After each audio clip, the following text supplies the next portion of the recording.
আসসালামু আলাইকুম। Welcome to my class. আজকে আমরা ক্লাসে আলোচনা করব কোষ বিভাজন অধ্যায়ের কিছু টপিক। কোষ বিভাজন বলতে কি বোঝায়? কোষ বিভাজন মানে হচ্ছে আমার কোষের ভাঙন। এখন কোষ বিভাজন কেন এত প্রয়োজন আমাদের বডির জন্য? আমাদের বডির বৃদ্ধি, তারপরে জনন অঙ্গের বৃদ্ধি বা জনন কোষের বৃদ্ধির মাধ্যমে নতুন একটা জনন কোষ সৃষ্টি বা নতুন একটা অপত্য সৃষ্টির জন্য কোষ বিভাজন খুবই ইম্পর্টেন্ট। এই কোষ বিভাজনের মাধ্যমে আমাদের দৈহিক বৃদ্ধি ঘটে, আবার আমাদের বংশবৃদ্ধি ঘটে। সো আমরা কোষ বিভাজনের সংজ্ঞায় কি বলতে পারি? যে প্রক্রিয়ার মাধ্যমে জীবের বৃদ্ধি আর জননের উদ্দেশ্যে জীবকোষের বিভক্তির মাধ্যমে একটি থেকে দুটি বা দুটি থেকে চারটা কোষের সৃষ্টি হয় তাকে আমরা কোষ বিভাজন বলবো। কোষ বিভাজনের ফলে নতুন যে কোষ সৃষ্টি হয় তাকে আমরা বলি অপত্য কোষ বা ডটার সেল। আর এই অপত্য কোষ যার বিভাজনের মাধ্যমে মানে যে সেলের বিভাজনের মাধ্যমে তৈরি হয়েছে তাকে আমরা বলি মাদার সেল। এই কোষ বিভাজন সর্বপ্রথম প্রত্যক্ষ করেন বিজ্ঞানী ফ্লেমি একটা সামুদ্রিক স্যালামন্ডার দেহের মধ্যে।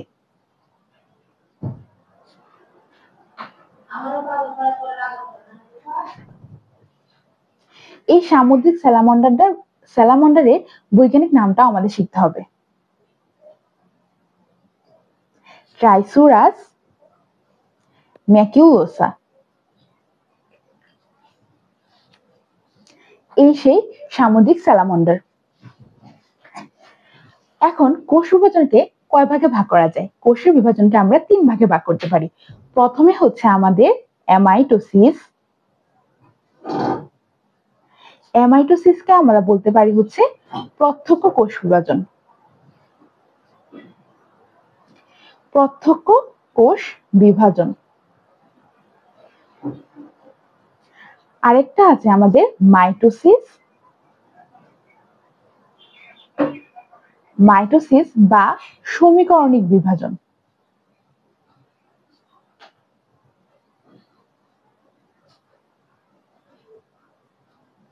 অথবা আরেকটা আছে আমাদের মিওসিস বা হ্রাসমূলক বিভাজন। এরকম এগুলার কিন্তু এই আলাদা সিনোনিম গুলো খুব ইম্পর্টেন্ট। এখন আমরা আজকে আলোচনা করি ফার্স্টে আমরা অ্যামাইটোসিস কি।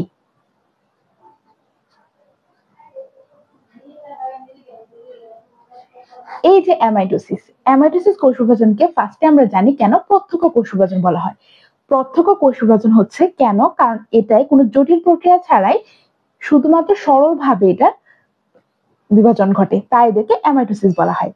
যে কোষ বিভাজনের মাধ্যমে নিউক্লিয়াস আর সাইটোপ্লাজম কোনো জটিল মাধ্যমিক পর্যায়ে ছাড়াই সরাসরি বিভক্ত হয়ে অপত্য সৃষ্টি করে তাকে বলে অ্যামাইটোসিস। আমি কি বললাম? কোন জটিল মাধ্যমিক পর্যায়, জটিল মাধ্যমিক পর্যায়,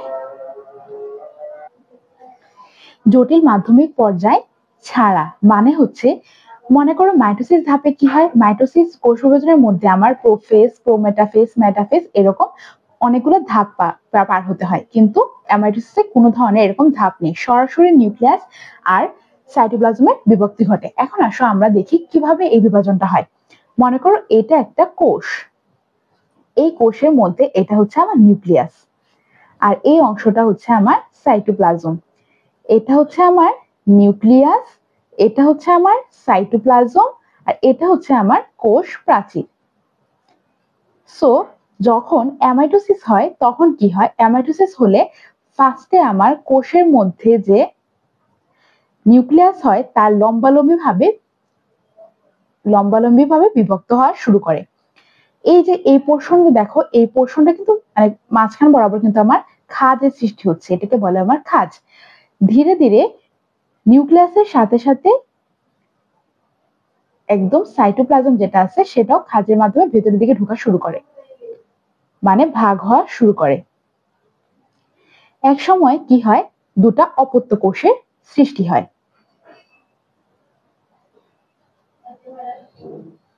এই দুটা অপত্য কোষ তারপরে খাদ্য গ্রহণের মাধ্যমে বৃদ্ধি পেয়ে ঠিক মাদার সেলের মতো হয়ে যায়। সো আমরা এখানে কি বলতে পারি অ্যামাইটোসিসের ক্ষেত্রে?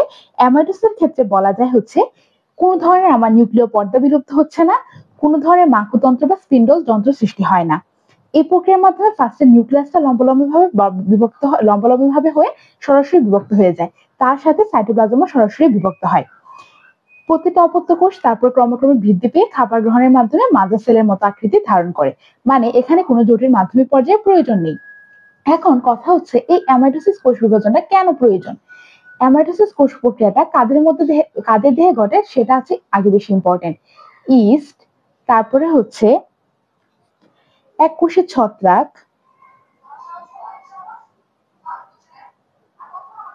ছত্রাক, ব্যাকটেরিয়া, শৈবাল আর হচ্ছে অ্যামিবা। এই এককোষী প্রাণীগুলোর বংশবৃদ্ধির জন্য এই অ্যামাইটোসিস প্রক্রিয়া খুবই ইম্পর্টেন্ট। এই অ্যামাইটোসিস প্রক্রিয়া ছাড়া তারা বিভাজন ঘটাতে পারে না, সো তাদের বেঁচে থাকার জন্য অ্যামাইটোসিস লাগবে। আবার স্টার্সবার্গার নামক একজন বিজ্ঞানী বলেছে অ্যামাইটোসিস প্রক্রিয়া থেকে জটিল আর উন্নত কোষ বিভাজন প্রক্রিয়াগুলোর উৎপত্তি হয়েছে। আমি কি বললাম? বিজ্ঞানী স্টার্সবার্গার, তার মত অনুসারে হচ্ছে তিনি একটা গুরুত্বপূর্ণ মতামত দিয়েছেন যে এই অ্যামাইটোসিস প্রক্রিয়া থেকেই পরবর্তী জটিল আর উন্নত বিভাজন পদ্ধতিগুলো উৎপত্তি হয়েছে। এখন আমরা আলোচনা করি কোষ চক্র। কোষ চক্র জিনিসটা কি? চক্র বলতেই বোঝা যাচ্ছে যেটা চক্রাকারে আবর্তিত হয়। কোষ চক্র হচ্ছে কোষের বৃদ্ধি, তারপরে হচ্ছে কোষের সৃষ্টি, কোষের বৃদ্ধি এবং পরবর্তীতে বিভাজন, এই তিনটা কাজ। কি বললাম আমি? সৃষ্টি, বৃদ্ধি আর হচ্ছে আমার বিভাজন। এই তিনটা কাজ চক্রাকারে সম্পন্ন হওয়াকে বলা আমার কোষ চক্র। এই কোষ চক্রটা মূলত আমরা দুই ভাগে ভাগ করতে পারি, মানে এটা দুটা পর্যায়ে ভাগ করা যায়। কোষ চক্র ইকুয়াল টু আমরা লিখতে পারি হচ্ছে এখানে ইন্টারফেস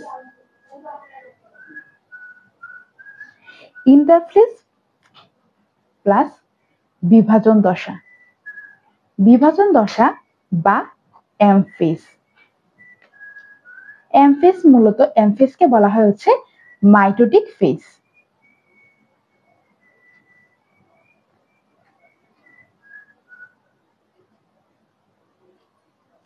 এই কোষ চক্র কে প্রস্তাবনা করেছেন? কোষ চক্র প্রস্তাবনা করেছেন বিজ্ঞানী হাওয়ার্ড এন্ড বিজ্ঞানী পেল্ক। সো আমরা বলতে পারি বিভাজনের জন্য কোষ চক্র কি খুবই ইম্পর্টেন্ট। বিভাজনের জন্য কোষের যে প্রস্তুতিমূলক বা ইন্টারফেস পর্যায় আর বিভাজন পর্যায় বা এমফেজ, দুটাকে একত্রে আমরা কোষ চক্র বলতে পারি। এখন আমরা আলোচনা করি হচ্ছে ইন্টারফেস। ইন্টারফেস মূলত কি?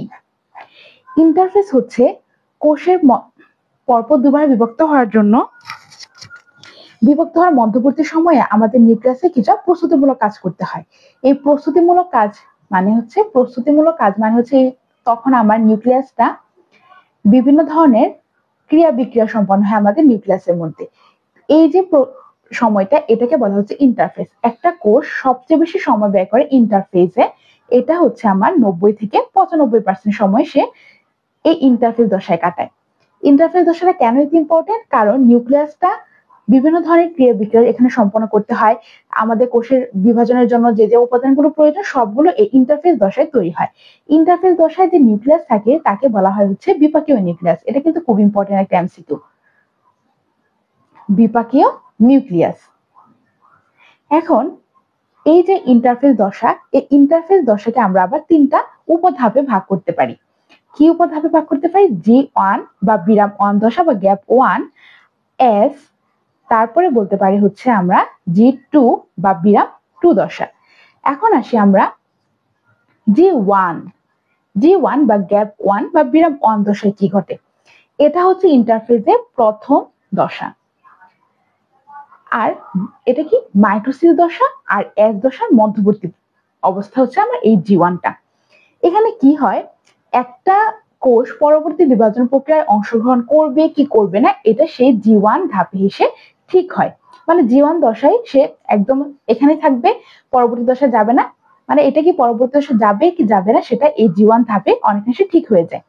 এখন একটা প্রোটিন আছে হচ্ছে আমাদের সাইক্লিন। এই সাইক্লিন নামক এক প্রকার প্রোটিন, এটাকে আমরা সংক্ষেপে বলতে পারি হচ্ছে আমার সিডিকে, মানে হচ্ছে সাইক্লিন ডিপেন্ডেন্ট কাইনেজ। এই প্রোটিনের সাথে যুক্ত হয়ে, সরি এখানে সিডিকে হচ্ছে এটা সংক্ষিপ্ত রূপ না, সাইক্লিন হচ্ছে এই সাইক্লিন নামক একটা প্রোটিন, এটা কিন্তু একটা প্রোটিন। এই সাইক্লিন প্রোটিনটা সিডিকে এর সাথে যুক্ত হয়। সিডিকে হচ্ছে সাইক্লিন ডিপেন্ডেন্ট কাইনেজ।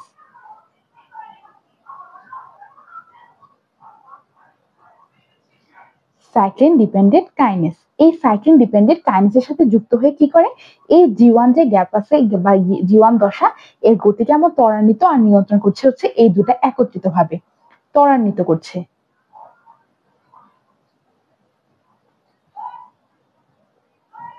আবার অনেকাংশে এই সিডিকেটা কিন্তু কি করে, আমার ফসফোরাইলেশন প্রক্রিয়া নিয়ন্ত্রণ করে।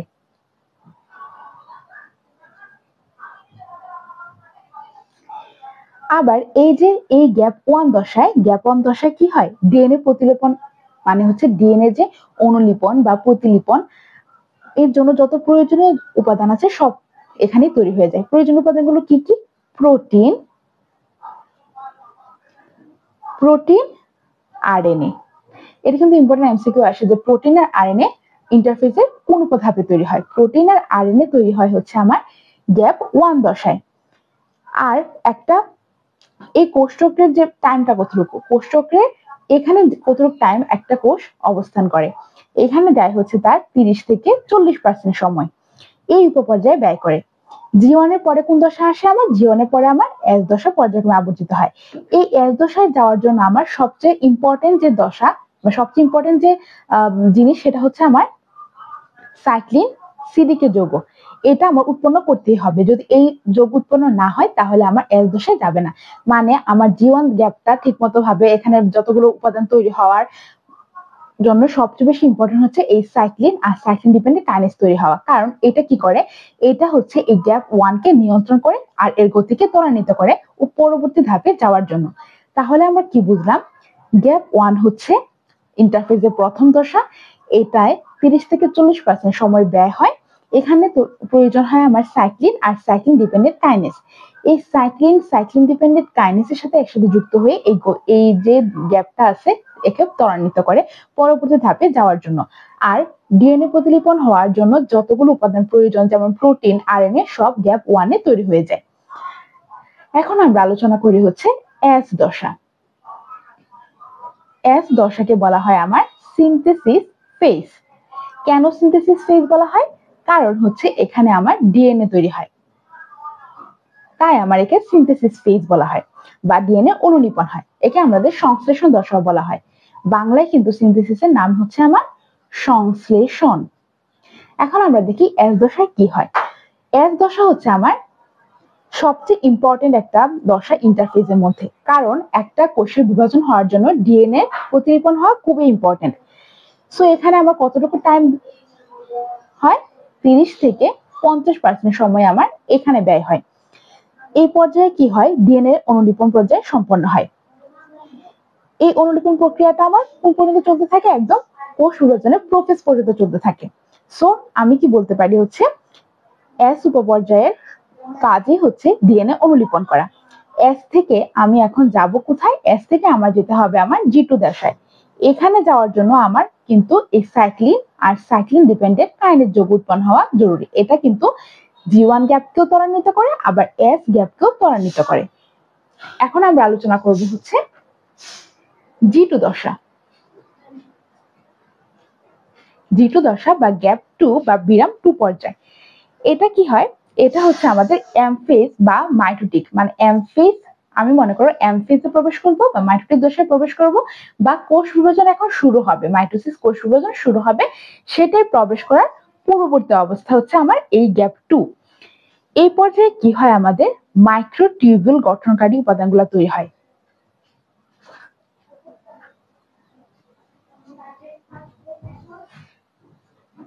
এই মাইক্রোটিউবুল গঠনকারী উপাদানগুলো কেন এত প্রয়োজন, কারণ এগুলো আমার স্পিন্ডল জন্তু তৈরি করে হচ্ছে মেটাফেজ ধাপে, মানে প্রো মেটাফেজ ধাপে শুরু হয়, মেটাফেজ ধাপে কিন্তু সম্পন্ন হয়ে যায়।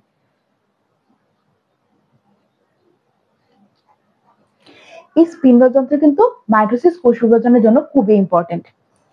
আবার এখানে কি হয়, প্রাণী কোষের ক্ষেত্রে একটা খুবই ইম্পর্টেন্ট কাজ ঘটে হচ্ছে এখানে, প্রাণী কোষের ক্ষেত্রে ঘটে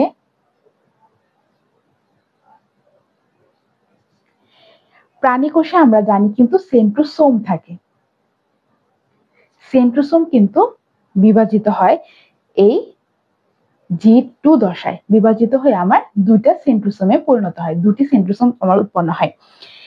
তার মানে আমরা কি বলতে পারি, এই ধাপে আমার কি হলো, মাইক্রোটিউবিউল তৈরি হলো আমার, তারপরে আমার সেন্ট্রোসোম কে দুটা ভাগে বিভক্ত হলো প্রাণী কোষে। এখন এই যে বিভাজন প্রক্রিয়ার জন্য আমাদের কি প্রয়োজন, বিভাজন প্রক্রিয়ার জন্য আমাদের কিন্তু শক্তি প্রয়োজন, যা এটিপি। এই এটিপি তৈরি মানে এই বিভাজন প্রক্রিয়ার জন্য যে প্রয়োজনীয় এটিপি, সেটাও কিন্তু আমার এই G2 দশায় তৈরি হয়। এই G2 দশায় আরেকটা খুবই ইম্পর্টেন্ট জিনিস ঘটে, সেটা হচ্ছে ম্যাচুরেশন প্রমোটিং ফ্যাক্টর।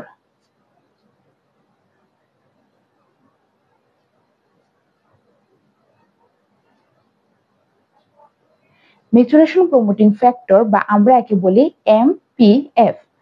এই ম্যাচুরেশন প্রমোটিং ফ্যাক্টরটা কিন্তু খুবই প্রয়োজন এই G2 দশার জন্য। কেন?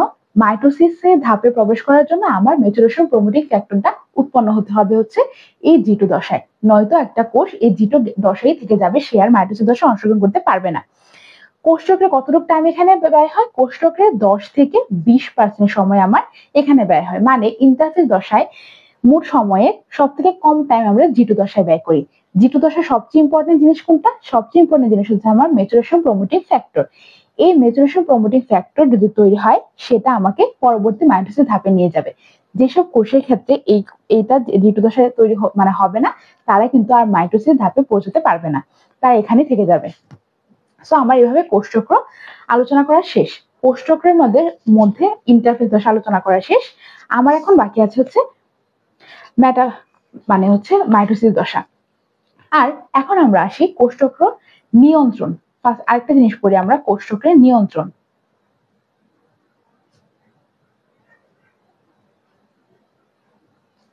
এই কোষচক্রটা কে নিয়ন্ত্রণ করছে? কোষচক্রটা নিয়ন্ত্রণ করে ফার্স্টে আমার সবচেয়ে ইম্পর্টেন্ট কে নিয়ন্ত্রণ করে, আমরা দেখলাম যে দুটা ধাপে, ইন্টারফেজে দুটো ধাপে নিয়ন্ত্রণ করে হচ্ছে G2 আছে আমার সাইক্লিন আর সিডিকে যৌগ। সাইক্লিন আর সিডিকে যৌগ কিন্তু খুবই ইম্পর্টেন্ট আমার এই ক্ষেত্রে। এখন আমরা দেখি একটা খুবই ইম্পর্টেন্ট কথা, এই যে সাইক্লিন, এই সাইক্লিন মানে হচ্ছে, এই সাইক্লিন কিন্তু আবার 4 প্রকার। সে কিন্তু 4 প্রকার। কি কি সাইক্লিন আমার আছে? ডি, ই, বি, এ। এই চার ধরনের সাইক্লিন পাওয়া যায়, সাইক্লিন প্রোটিন পাওয়া যায়। এই 4 ধরনের সাইক্লিন প্রোটিনের কাজ কিন্তু আবার 4 ধরনের। ডি কি করে? ডি করে হচ্ছে আমার G1 থেকে S দশায় এবং S থেকে আমার G2 দশায় নিয়ে যায় হচ্ছে এই সাইক্লিন ডি। আবার সাইক্লিন ই কি করতেছে আমার?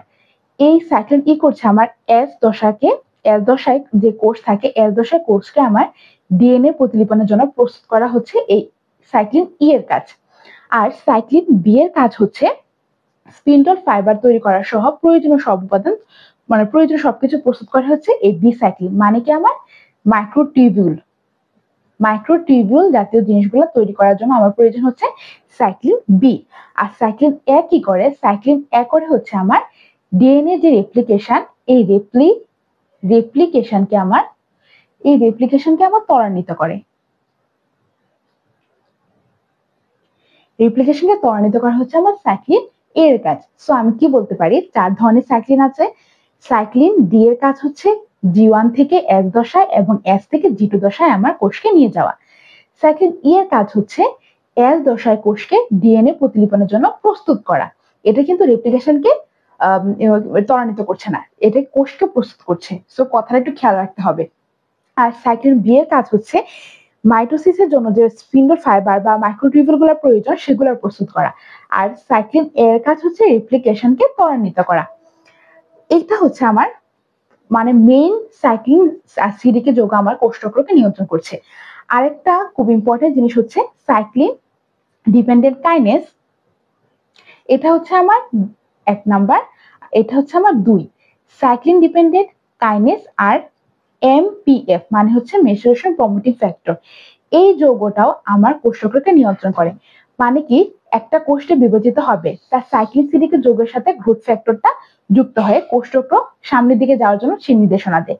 আমি তো দেখলামই এই যে ম্যাচুরেশন প্রমোটিং ফ্যাক্টর কি করছে, আমার G2 থেকে একদম মাইটোসিস ধাপে একটা কোষ যাবে কিনা তা নিয়ন্ত্রণ করছে হচ্ছে আমার এই ম্যাচুরেশন প্রমোটিং ফ্যাক্টর। আরেকটা খুব ইম্পর্টেন্ট জিনিস হচ্ছে আমার 3 নাম্বার, সেটা হচ্ছে আমার M53 protein. P53 protein. P53 protein কি করে, আমার কোনো কারণে যদি আমার ডিএনএ ক্ষতিগ্রস্ত হয় তাহলে কোষের মধ্যে যে এই P53 প্রোটিনটা থাকে সেটা কোষচক্র একদম বন্ধ করে দেয়। ডিএনএ যদি ব্যাপকভাবে ক্ষতিগ্রস্ত হয় তাহলে হচ্ছে P53 প্রোটিন কি করে, আমার অ্যাপোপ্টোসিস ক্রিয়ায় কোষের মৃত্যু ঘটায়। অ্যাপোপ্টোসিস প্রক্রিয়াটা হচ্ছে কোষের জেনেটিক্যালি মৃত্যু। মানে হচ্ছে P53 মানে কিভাবে সে স্টিমুলেটেড হয়, যদি আমার ডিএনএটা ড্যামেজ হয় বা কোনো কারণে যদি ক্ষতিগ্রস্ত হলো, ডিএনএ ড্যামেজ হলে এই P53 প্রোটিন আমার স্টিমুলেটেড হচ্ছে, সে কি করতেছে, আমার অ্যাপোপ্টোসিস প্রক্রিয়ায় কোষের মৃত্যু ঘটাচ্ছে। এখন চলো আমরা আলোচনা করি এই ইন্টারফেস দশা কিন্তু আমাদের শেষ। সো ইন্টারফেস দশার কি গুরুত্ব, ইন্টারফেস দশার কি কি গুরুত্ব আমরা এখন শিখলাম। এটা কিন্তু এই ধাপগুলা থেকেই বলা যায় কি কি গুরুত্ব আছে। মনে করো আমার G1 দশা থেকে যদি আমি বলি, G1 দশায় আমার কি হলো, আমার এখানে প্রোটিন তৈরি হলো, আরএনএ তৈরি হলো, একটা কোষ পরবর্তী ধাপে অংশগ্রহণ করবে কি করবে না তাও কিন্তু সেখানে তৈরি হয়ে যায়। সেখানে কিন্তু প্রয়োজনীয় সাইক্লিন সিডিক যৌগ তৈরি হলো। আবার যদি আমি এস পর্যায়ে আসি, সেটা সবচেয়ে গুরুত্বপূর্ণ, আমার ডিএনএ প্রতিলিপন হলো সেখানে। আবার আমি যদি G2 দশায় আসি তাহলে আমার সেখানে কি হলো, মাইটোসিস বিভাজনের জন্য যে প্রয়োজনীয় ছিল মাইক্রোটিউবিউলস মানে স্পিন্ডল যন্ত্র তৈরির জন্য স্পিন্ডল ফাইবার, সেগুলো কিন্তু আবার G2 গ্যাপে তৈরি হয়ে যাচ্ছে। আবার কোষ বিভাজনের জন্য প্রয়োজনীয় এটিপি তৈরি হচ্ছে। প্রাণী কোষ বিভাজনের জন্য প্রয়োজন আমার সেন্ট্রিওল, এই সেন্ট্রিজোম বা সেন্ট্রিওল সেটাও বিভাজিত হচ্ছে আমার এই G2 ধাপে। তার মানে আমরা দেখতে পাচ্ছি যে ইন্টারফেসের গুরুত্ব কিন্তু অনেক, এই ধাপগুলোর কাজের মাধ্যমে কিন্তু এগুলো বোঝা যায়। আবার আমরা যদি দেখি কোষচক্রের গুরুত্ব, এভাবে কিন্তু আমরা লিখতে পারি কোষচক্রের গুরুত্বগুলো, মানে কোষ বিভাজনের গুরুত্ব লিখবো, মানে মাইটোসিসের গুরুত্ব, আর হচ্ছে ইন্টারফেসের গুরুত্ব, দুটো একসাথে কম্বাইন করে আমরা কোষচক্রের গুরুত্ব বলতে পারি। এখন চলো আমরা কোষ বিভাজনের ইম্পর্টেন্ট একটা জিনিস মাইটোসিস বিভাজন নিয়ে আজকে তোমাদের সাথে কথা বলি। আবার মাইটোসিস বিভাজন কি, এটাকে আমরা বলেছিলাম সমীকরণিক বিভাজন। কেন আমি মাইটোসিসকে সমীকরণিক বিভাজন বলেছিলাম, কারণ এখানে কিন্তু নিউক্লিয়াস আর ক্রোমোজোম সমান সংখ্যকভাবে বিভাজিত হয়। এখন আসো এই মাইটোসিস কোষ বিভাজনে কোষ চক্রে মোট কতটুকু টাইম ওয়েস্ট হয়। এখানে হয় আমার 5 থেকে 10 ভাগ সময়ে এই যে এম ফেজ বা মাইটোটিক ফেজে ব্যয় হয়। এই মাইটোটিক পর্যায়কে আমরা দুটা ভাগে ভাগ করতে পারি। একটা হচ্ছে আমার ক্যারিওকাইনেসিস, ক্যারিওকাইনেসিস ক্যারিওকাইনেসিস মানে হচ্ছে নিউক্লিয়াসের বিভাজন। নিউক্লিয়াসকে বিভাজনকে আমরা বলতে পারি ক্যারিওকাইনেসিস। এটা কিন্তু আমাদের সিকিউ এর ক নাম্বার কোশ্চেনের মধ্যে আসে যে ক্যারিওকাইনেসিস কি। আবার আরেকটা হচ্ছে আমার সাইটোকাইনেসিস।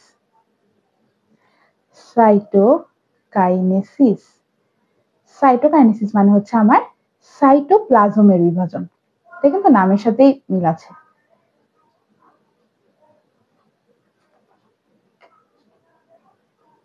সো আমরা মাইটোসিস বিভাজন কি বলবো, যে বিভাজন প্রক্রিয়ায় একটা প্রকৃত কোষ, মাইটোসিস কিন্তু ঘটে প্রকৃত কোষে। আমরা দেখেছিলাম অ্যামাইটোসিস ঘটে এক কোষের জীব অথবা আদি কোষের জীবগুলোর ক্ষেত্রে ঘটেছিল।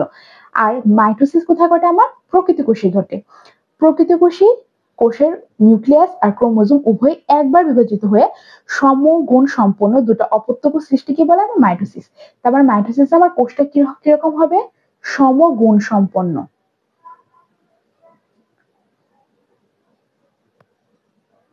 সমগুণ সম্পন্ন আর হচ্ছে সম আকৃতি। এই কারণে কিন্তু এটাকে আমরা বলেছিলাম যে সমীকরণিক বিভাজন। আর নিউক্লিয়াস আর ক্রোমোজোম আমরা কয়ভাবে বিভাজিত হলো, নিউক্লিয়াস আর ক্রোমোজোম আমরা বিভাজিত হয়ে যাচ্ছে একবার। আচ্ছা এখন দেখো, ফার্স্টে আমরা আসি ক্যারিওকাইনেসিসটা নিয়ে। নিউক্লিয়াসের যে বিভাজনটা ঘটে মাইটোসিস কোষ বিভাজন বলতে মূলত আমরা এই নিউক্লিয়াসের বিভাজনটাকে বুঝি। এখন দেখো, মাইটোসিস কোষ বিভাজনে জটিল প্রক্রিয়ার মাধ্যমে কিন্তু হয়। কিরকম জটিল প্রক্রিয়া, মানে কতগুলো ধাপের মাধ্যমে এটা সম্পন্ন হয়। ফার্স্টে আমরা মাইটোসিসকে ভাগ করতে পারি prophase, prophase, prometaphase,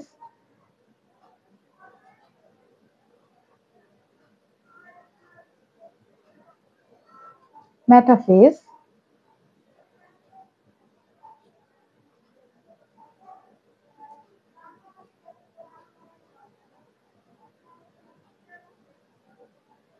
prophase, prometaphase, anaphase, আর একটা হচ্ছে আমার টেলোফেজ। এই 5 ভাগে ভাগ করা যায় আমাদের এই মাইটোসিসকে। এখন আমরা ফার্স্টে আসি হচ্ছে প্রোফেজ ধাপ নিয়ে।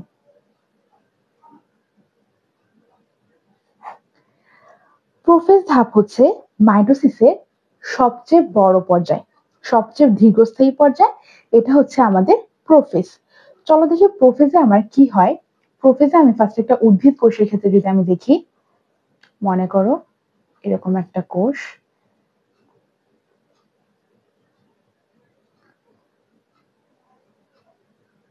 এটা হচ্ছে তার নিউক্লিওলাস।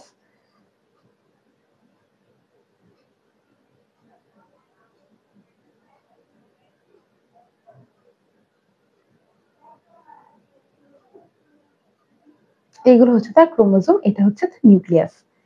এইভাবে আমি দিলাম হচ্ছে কোষ প্রাচীর।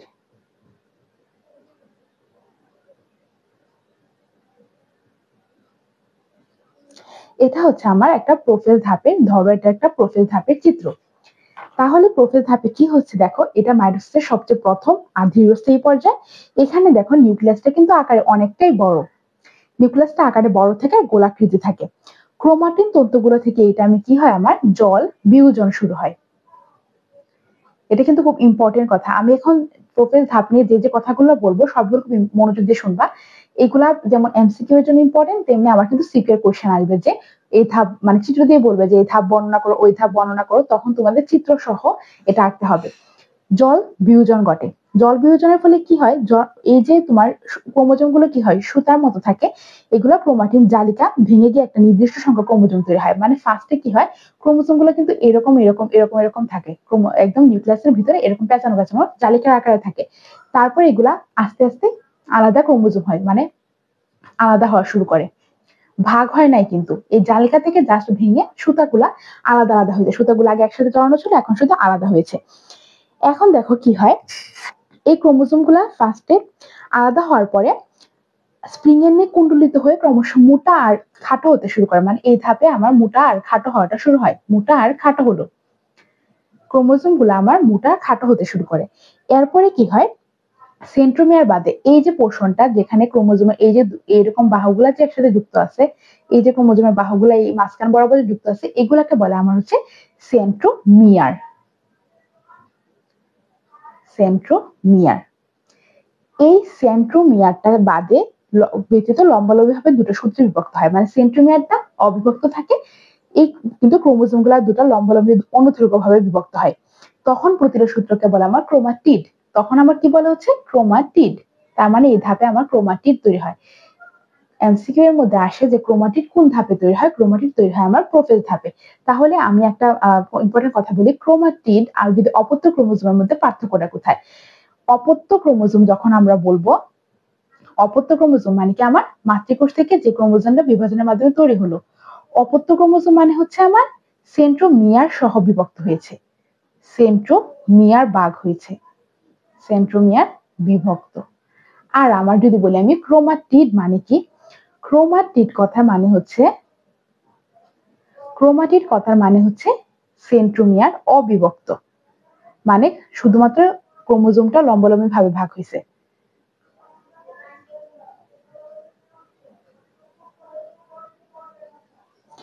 এখন ক্রোমাটিড দুটি সেন্ট্রোমিয়ারের সাথে কিন্তু পরস্পর প্রায় সমান্তরাল ভাবে যুক্ত থাকে এখানে।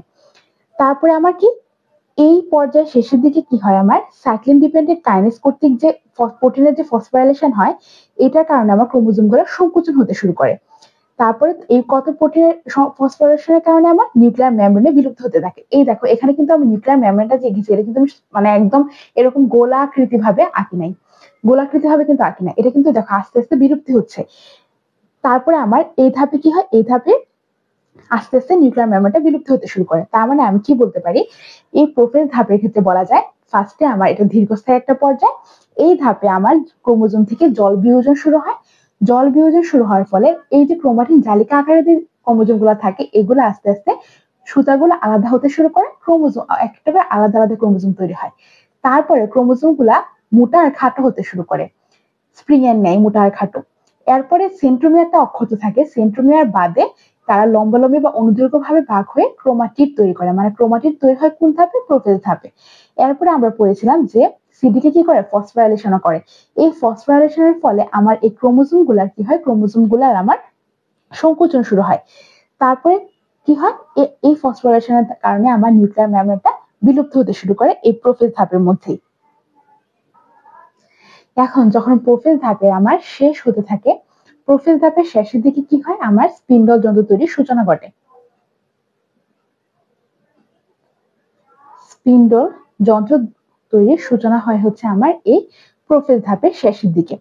এখন এই স্পিন্ডল যন্ত্রটা আমার উদ্ভিদ আর প্রাণী কোষে কিন্তু একটু আলাদা। আমি যদি উদ্ভিদ কোষের ক্ষেত্রে দেখি, উদ্ভিদ কোষের স্পিন্ডল যন্ত্রটা কোথা থেকে তৈরি হয়? উদ্ভিদ কোষে আমার এই স্পিন্ডল যন্ত্রটা তৈরি হয় হচ্ছে মাইক্রোটিউবিউলস থেকে। এগুলা কিন্তু ইন্টারফেজ দশায় তৈরি হয়ে গেছিল।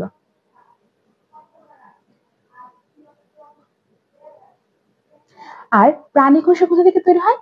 প্রাণী কোষের ক্ষেত্রে এই যে স্পিন্ডল যন্ত্রটা প্রাণী কোষের ক্ষেত্রে তৈরি হয় হচ্ছে মাইক্রোটিউবিউলস আর সেন্ট্রিওল থেকে। মাইক্রোটিউবিউলস আর হচ্ছে সেন্ট্রিওল। তার মানে আমাদের অনেক সময় যখন কোশ্চেন আসবে যে স্পিন্ডল যন্ত্র বা স্পিন্ডল তন্তুর সূচনা ঘটে কোন ধাপে? সূচনা ঘটে নট মানে আমার একদম গঠিত হয়ে গেছে স্পিন্ডল যন্ত্র ওইরকম না। স্পিন্ডল যন্ত্রের সূচনা ঘটে হচ্ছে আমার এই প্রোফেজ ধাপে। এই কথাগুলো কোন মানে এগুলো একটু পেঁচায় দেয় যে একদম তৈরি হয়ে গেছে কোন ধাপে, সূচনা ঘটছে কোন ধাপে। সো আমরা এখন যাই হচ্ছে প্রোমেটাফেজ ধাপে। প্রোমেটাফেজটা কিন্তু খুবই স্বল্প একটা পর্যায়, স্বল্প স্থায়ী একটা পর্যায়। এই প্রোমেটাফেজ ধাপটা মেটাফেজ আর প্রোফেজ ধাপের মধ্যবর্তী একটা পর্যায়ে। চলো আমরা একটা চিত্র আঁকি যেটা কিভাবে থাকে। মনে করো এরকম যদি একটা চিত্র আঁকি আমরা, এরকম এখন আমার স্পিন্ডল যন্ত্র আঁকলাম।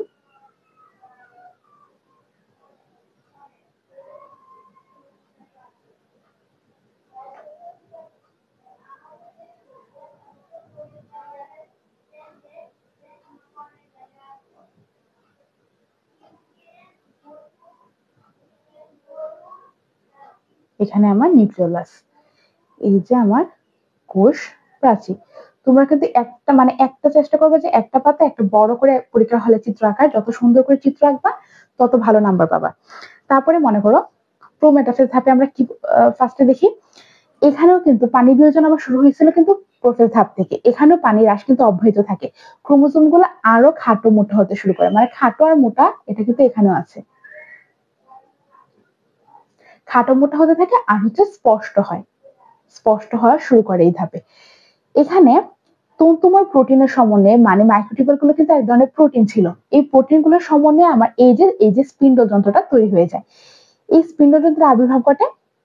এই স্পিন্ডল যন্ত্রে যখন তন্তুগুলোর আঘাতে কি হয়, আমার এই যে নিউক্লিওলাসটা ছিল আর এই যে আমার নিউক্লিয়ার মেমব্রেন, এখানে নিউক্লিওলাস আর নিউক্লিয়ার মেমব্রেনের বিলুপ্তি ঘটে।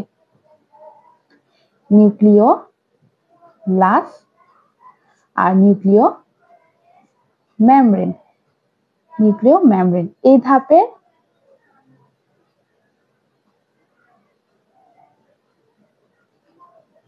খুব ইম্পর্টেন্ট জিনিস হচ্ছে নিউক্লিওলাস আর নিউক্লিয়ার মেমব্রেন বিলুপ্তি ঘটে। এটা কিন্তু এখানে সবচেয়ে ইম্পর্টেন্ট একটা পয়েন্ট, বিলুপ্তি হয়ে যায়। আর হচ্ছে এই যে স্পিন্ডল যন্ত্রটা আমি আঁকলাম, এই স্পিন্ডল যন্ত্রের এই যে মধ্যবর্তী অংশ এটাকে বলে আমার ইকুয়েটর বা বিষুবীয় অঞ্চল। এখন দেখো স্পিন্ডল যন্ত্রের যে ফাইবার গুলা এরা কিন্তু একটা, এই যে একটা মেরু, এই যে একটা মেরু, এক মেরু থেকে অপর মেরু পর্যন্ত আমার বিস্তৃত থাকে। এখন এই স্পিন্ডল যন্ত্রে যে তন্তুগুলো সেন্ট্রোমিয়ারের ভেতর দিয়ে প্রবাহিত তাকে বলে আমার ট্রাকশন তন্তু। মানে এই যে তন্তুরা, যেহেতু আমার এখানে সেন্ট্রোমিয়ার আছে তার মানে এটা হচ্ছে আমার ট্রাকশন তন্তু, এটাকে বলবো আমরা ট্রাকশন তন্তু। ক্রোমোজোম সেন্ট্রোমিয়ার দ্বারা স্পিন্ডল যন্ত্রের ট্রাকশন ফাইবারের সাথে যুক্ত হয়। মানে হচ্ছে ট্রাকশন তন্তু কাকে বলে? আমাকে যখন কোশ্চেন করবো ট্রাকশন তন্তু কি, তখন বলবো যে স্পিন্ডল যন্ত্রের যে ফাইবার গুলোর সাথে সেন্ট্রোমিয়ার থাকে তাকে আমরা ট্রাকশন তন্তু বলি। বা ট্রাকশন তন্তু মানে কি? আমার আকর্ষণ তন্তু। তা আমার ট্রাকশন ফাইবার সবার ফার্স্টে কোন ধাপে তৈরি হয়েছে? আমার এই প্রোমেটাফেজ ধাপে। মানে এখানে আমার স্পিন্ডল যন্ত্র একদম সম্পূর্ণভাবে তৈরি হয়ে গেছে। ট্রাকশন ফাইবার সেন্ট্রোমিয়ারে কাইনেটোকোর মোটর প্রোটিন সংযুক্ত হয়। মানে এই যে ট্রাকশন তন্তুটা সেন্ট্রোমিয়ারে কোন অংশে যুক্ত হয়? এক ধরনের প্রোটিন আছে, এই প্রোটিনের মধ্যে যুক্ত হয় কাইনেটোকোর।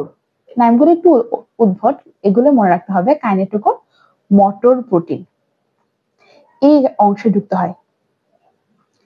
এই প্রোটিন কি করে? এই প্রোটিনের কিন্তু একটা ইম্পর্টেন্ট কাজ আছে। এই প্রোটিন কি করে? আমার এটিপি কে ভেঙে আমার কি তৈরি করতেছে? এডিপি আর আমার ইনঅর্গানিক ফসফেট তৈরি করতেছে। ইনঅর্গানিক ফসফেট তৈরিটা আমাদের শক্তি নির্গত করে। এই সময় কি হয়? ক্রোমোজোম গুলো একটু আন্দোলিত হয়, যাকে আমরা ক্রোমোজোমের নৃত্য বলি। একটা কোশ্চেন আসে যে ক্রোমোজোমের নৃত্য কোন ধাপে দেখা যায়? ক্রোমোজোমের নৃত্য দেখা যায় আমার হচ্ছে প্রোমেটাফেজ ধাপে। তাহলে কি দেখা যায়? ক্রোমোজোমীয় নৃত্য। ক্রোমোজোমীয় নৃত্যটা আমার কেন দেখা যায়? এই যে যখন আমার এই ধাপের মধ্যে যুক্ত হয়, যখন এটিপি ভাঙে, তখনই আমার মূলত এই ক্রোমোজোমের নৃত্য দেখা যায়। ক্রোমোজোমের হালকা আন্দোলিত হয় কি আমরা নৃত্যর সাথে তুলনা করি। এই যে এটিপি ভেঙে যে আমার এডিপি তৈরি হলো, মানে একটা শক্তি নির্গত হলো, এই শক্তিটা কিসে কাজে লাগে? এই শক্তিটা খরচ করে কি হয়? ক্রোমোজোম গুলা স্পিন্ডল তন্তুর বিষুবীয় অঞ্চল বরাবর অগ্রসর হয়। এই যে বিষুবীয় অঞ্চল বরাবর যায় হচ্ছে এই শক্তিটা খরচ করে। তার মানে কি আমার এটিপি মানে কি হেল্প করে আমার বিষুবীয় অঞ্চলের মধ্যে ক্রোমোজোম গুলো যেতে। বিষুবীয় অঞ্চলে অগ্রসর।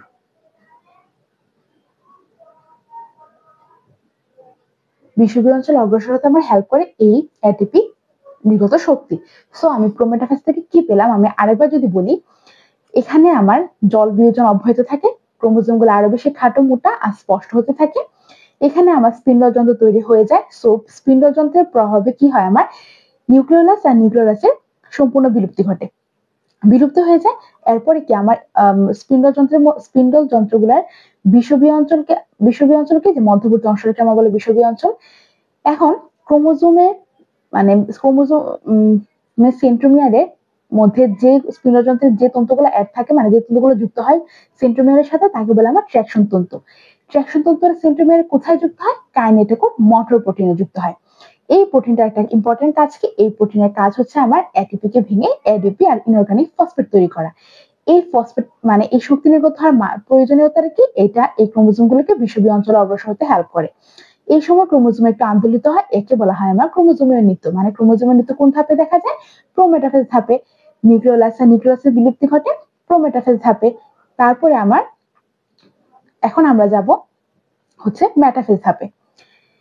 মেটাফেজ ধাপটা বেশিরভাগ সিকিউর ক্ষেত্রে দেখা যায় যে আমার মেটাফেজ ধাপ আসে। কোশ্চেনে অনেক সময় আমার মনে করো প্রোমেটাফেজের চিত্র দেওয়া থাকে, দিয়ে বলবে এই ধাপের পরবর্তী ধাপ বর্ণনা করো। সো আমার কোশ্চেনের ক্ষেত্রে খেয়াল রাখতে হবে যে আমার কোন ধাপ চাইছে। আমরা কিন্তু কি করি? প্রশ্ন না পড়ে চিত্র দেখে জাস্ট বলে দিই যে প্রোমেটাফেজ চাইছে, আমি প্রোমেটাফেজ আঁকি। কিন্তু আবার খেয়াল রাখবা যে প্রোমেটাফেজ বলছে নাকি তার পরবর্তী ধাপ বলছে। এখন যদি আমি মেটাফেজটা আলোচনা করি, আসলে মেটাফেজের একটা যদি চিত্র আঁকি, সেটা কিরকম হয়?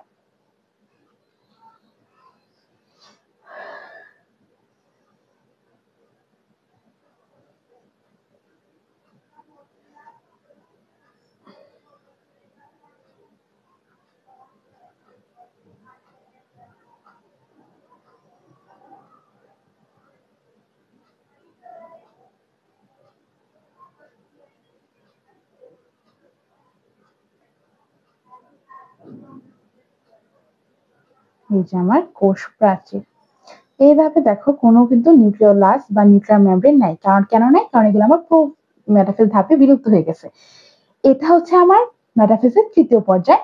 আর এটা হচ্ছে এখানে কিন্তু স্পিন্ডল যন্ত্রের গঠন একদম সম্পূর্ণ হয়। কোশ্চেনে কি হচ্ছে? স্পিন্ডল তন্তুর সূচনা ঘটে কোন ধাপে? একটা কথা বলি, ইম্পর্টেন্ট জিনিস, এগুলো একটু নোট করে রাখবা তোমরা। স্পিন্ডল তন্তু বা যন্ত্র বা তন্তু তন্তু সূচনা সূচনা হয় আমার কোন ধাপে? সূচনা হয় আমার হচ্ছে প্রোফেজ ধাপে। তারপরে স্পিন্ডল যন্ত্র স্পিন্ডল যন্ত্রের আবির্ভাব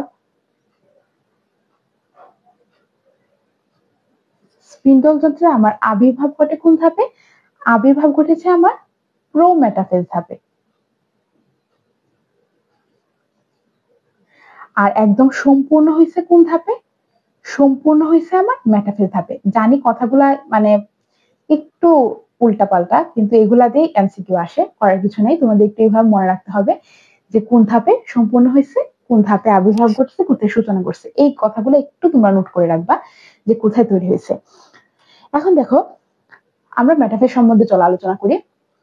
মেটাফেজ কি হয় এখানে? ক্রোমোসোম গুলো স্পিন্ডলটিতে একদম বিষুবীয় অঞ্চল বরাবর অবস্থান করে। এখন কথা হচ্ছে, বিষুবীয় অঞ্চল বরাবর অগ্রসর হয়েছিল কোন ধাপে? বিষুবীয় অঞ্চল বরাবর যদি আমি দেখি, অগ্রসর হয়েছে বিষুবীয় অঞ্চল অগ্রসর।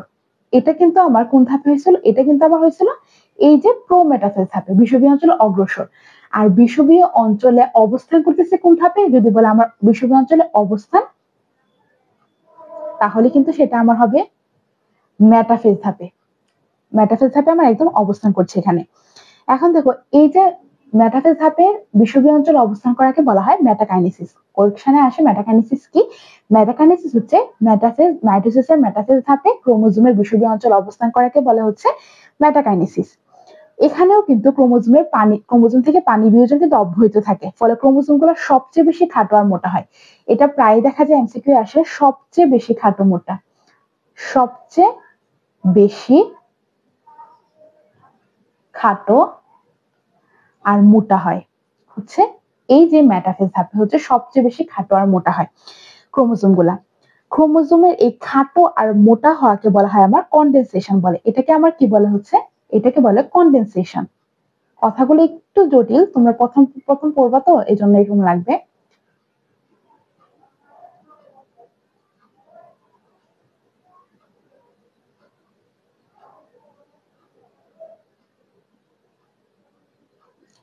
এটাকে বলা আমার কন্ডেনসেশন। এটা কিভাবে করতেছে এই কন্ডেনসেশন প্রক্রিয়াটা? এটা সুপার কয়েলিং নামক একটা অতিমাত্রা কয়েলিং প্রক্রিয়া ঘটে। মানে কি? আমার সুপার কয়েলিং প্রক্রিয়া ঘটতেছে। তার মানে সুপার কয়েলিংটা আমার কোন পর্যায়ে ঘটে? সুপার কয়েলিংটা ঘটে আমার এই মেটাফেজ ধাপে। প্রতিটা ক্রোমোজোমে কি আমার ক্রোমাটিড দুটার মধ্যে পরস্পর বিকর্ষণ শুরু হয়ে যায়। বিকর্ষণ শুরু হয়ে যায় এই ধাপে শেষের দিকে ক্রোমোজোমের সেন্ট্রোমিয়ারের মধ্যে বিকর্ষণ সবচেয়ে বেশি বাড়ে। বিকর্ষণ বাড়ে, তারপরে কি আমার সেন্ট্রোমিয়ার সম্পূর্ণ দুই ভাগে ভাগ হয়ে যায়, দুটা অপত্য সেন্ট্রোমিয়ার তৈরি করে। সবচেয়ে ইম্পর্টেন্ট কথা যে আমার কি হলো? আমার অপত্য সেন্ট্রোমিয়ার তৈরি হলো। মানে আমার সেন্ট্রোমিয়ারে বিভাজন, সেন্ট্রোমিয়ার অপত্য সেন্ট্রোমিয়ার তৈরি হলো আমার কোন ধাপে? বিভক্ত হলো। কোন ধাপে তৈরি হলো অপত্য সেন্ট্রোমিয়ার? মেটাফেজ ধাপে। সো আমরা যদি মেটাফেজ ধাপটা আলোচনা করি, মেটাফেজ ধাপে আমি বলতে পারবো যে এখানে স্পিন্ডযন্ত্র তৈরিটা একদম সম্পূর্ণ হয়েছে। তারপরে ক্রোমোজোম গুলো সবচেয়ে বেশি খাটো আর মোটা হয়। এরপরে হচ্ছে ক্রোমোজোম গুলো বিষুবীয় অঞ্চল বরাবর অবস্থান করে। এই কারণে এটাকে বলা আমার মেটাকাইনেসিস। ক্রোমোজোম গুলোর এই মোটা আর খাটো হওয়াকে কি বলে? আমার কন্ডেনসেশন বা সুপার কয়েলিং প্রক্রিয়া ঘটে। আর এই টাইমে আমার ক্রোমোজোম গুলোর সেন্ট্রোমিয়ারের বিকর্ষণ শুরু হয়ে যায়। তার মানে অপত্য সেন্ট্রোমিয়ারটা কোন ধাপে তৈরি হচ্ছে? আমার অপত্য সেন্ট্রোমিয়ারটা আমার তৈরি হয় হচ্ছে এই মেটাফেজ ধাপে। মানে সেন্ট্রোমিয়ারের বিভাজন সহ হচ্ছে আমার এই মেটাফেজ ধাপে। সো এখানে আমি বোঝানোর চেষ্টা করলাম যে তিনটা ধাপে ভালোভাবে ট্রাই করছি বোঝানোর। তোমাদের যদি কোনো কোয়েরি থাকে অবশ্যই জানাবে। পরবর্তী ধাপগুলা নিয়ে আমরা কথা বলবো পরবর্তী ক্লাসে। আজকে এই পর্যন্তই। আল্লাহ হাফেজ।